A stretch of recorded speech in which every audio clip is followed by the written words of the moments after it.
Philadelphia police officer rushed to the hospital after being hurt in the line of duty. We're going to tell you how it happened and how that officer's doing. SEPTA is set to reveal new details today on the service cuts coming in just a few weeks. We're hearing from families making plans to avoid the chaos. And there's another reason for parents to get those screen away from the kids, the health issues they may more likely to be developed.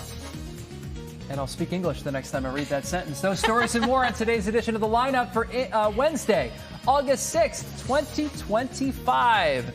Still unraveling my tongue. Hey everyone, I'm NBC 10's Keith Jones. And I'm Brenna Weick. We're going to get you up to speed with what you need to know today. We start with that Philadelphia police officer in the hospital. The officer was hurt while working along I-76 in South Philadelphia. NBC 10's Neil Fischer at Presbyterian Hospital there, where the officer's recovering, learning more about the officer's condition. A Philadelphia police officer is stable this morning after being involved in a crash last night on I-76. The officer was transported to Penn Presbyterian Medical Center. The crash happened on I-76 near Mifflin Street in South Philadelphia around 10:45. The officer was put on a stretcher and transported to the hospital. I-76 westbound was shut down for hours as police investigated the crash. We know that the officer involved is a member of the Philadelphia Police Department's dirt bike unit. The crash involved the officer's bike as well as another vehicle. We have reached out to police for more information about the cause of the crash, and we are waiting to hear back. Once again, the officer that was injured in that crash on I-76 last night is stable this morning at Penn Presbyterian Medical Center. Reporting in University City, Neil Fischer, NBC 10 News. We're getting a first look at the man wanted for a series of sexual assaults on women in Philadelphia. Scary story. Surveillance video shows the suspect moments before allegedly attacking a woman on Waverly Street in Center City. It's one of 5 sexual assaults reported since July 18th. All have taken place within a square mile of the Rittenhouse and Graduate Hospital neighborhoods. And they're happening during all times of the day. People say they feel safer here at night sometimes because it's so lively. There's so many people around, and then you come out here in the morning and you're kind of alone. Investigators say all of the victims were walking alone before the man snuck up from behind and groped them. 4 of the 5 cases happened on smaller side streets. If you think you know who this man is, Philadelphia police want to hear from you. A security guard says he never thought he'd have to pull his gun while watching a store in Rittenhouse. Yeah, but he says he had to do just that yesterday when a man tried to steal from the Brandy Melville. The guard says the suspect initially tried to fight him, and that's when the guard used pepper spray. And the guard says it looked like the man reached for a gun, so he shot first.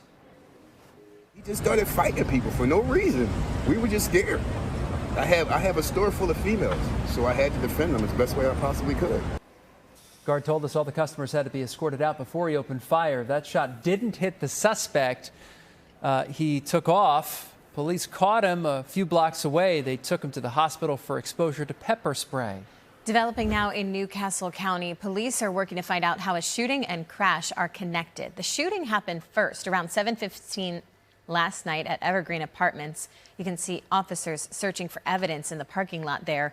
A few minutes later, the crash happened on Chapel and Chestnut Hill. It's 7 miles away from the shooting scene. Crews were cleaning up glass next to a damaged white SUV. We're working to find out if anyone from the shooting or crash were hurt. Be sure to download the NBC 10 app to get breaking updates on this investigation. SEPTA will release its new schedules today. They're based on the upcoming service cuts because of the budget crisis. NBC 10's Katy Zachry is in Manayunk along one of the routes set to be cut.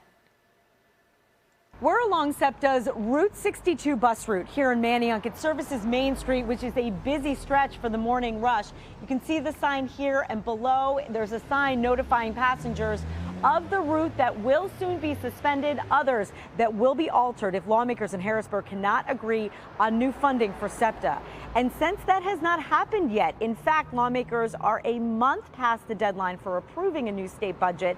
SEPTA leaders say they will begin service cuts to 20% of its fleet beginning August 24th. And today, new schedules will be announced this morning reflecting those first round of cuts. SEPTA leaders also planning this morning to talk about the deadline for funding to be approved to avoid those cuts.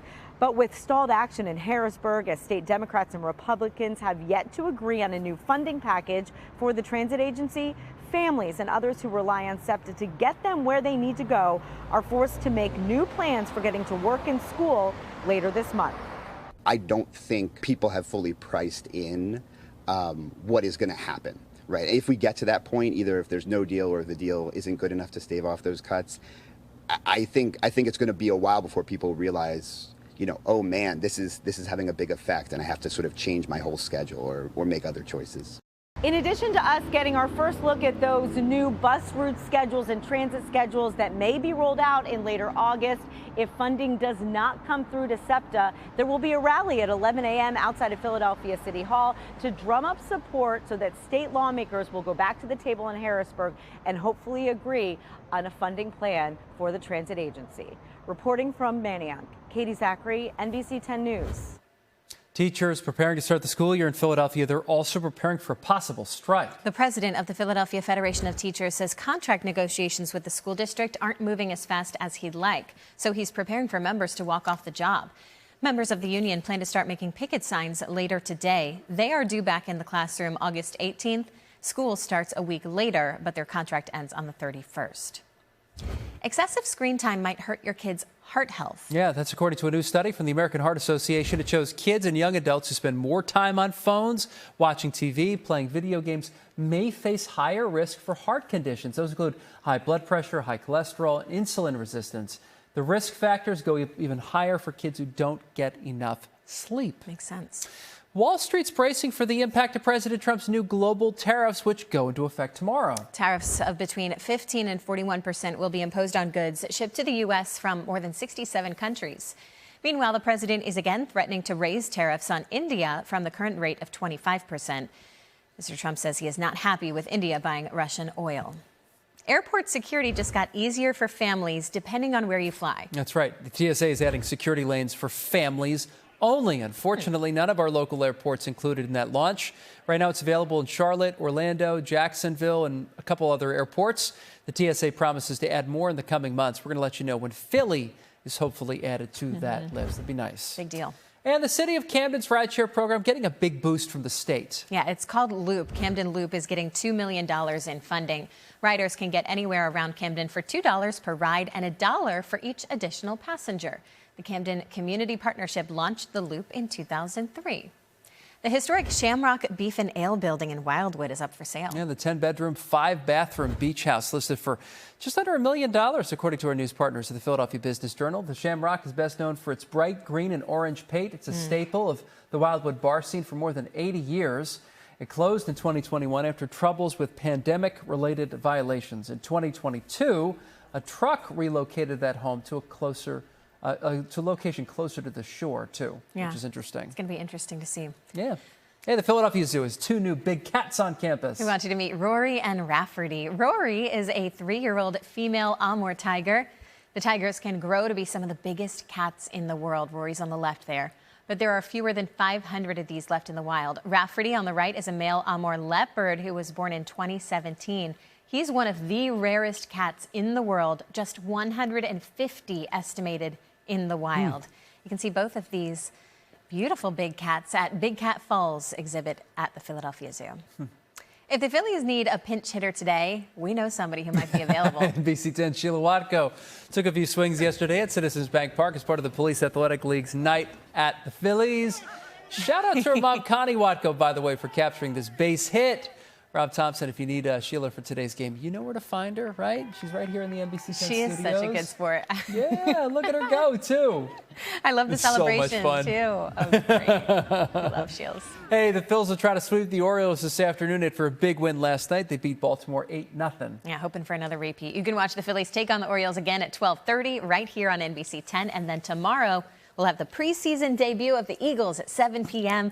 The Bengals say they're playing their starters. No word yet whether the Eagles plan to do the same. NBC 10 is your official home of the defending Super Bowl champs. Today marks 6 months, by the way, from the Winter Olympics. There are 2 host cities for the 2026 Games in Milan and Cortina in Italy. More than 3,500 athletes, I should say, from 93 countries are going to compete next year. NBC 10, of course, home to the Winter Games. The opening ceremony set for February 6th. Amazing we're talking about the Olympics already. And the Eagles are already back tomorrow. It's an exciting time. Lucky us. Right? That does it for today's edition of The Lineup. For Brenna Weick, I'm Keith Jones. You can get NBC 10 News updates right here on the NBC 10 app. You can catch us weekday mornings from 5 to 7 a.m. Have a great day. Happy Wednesday.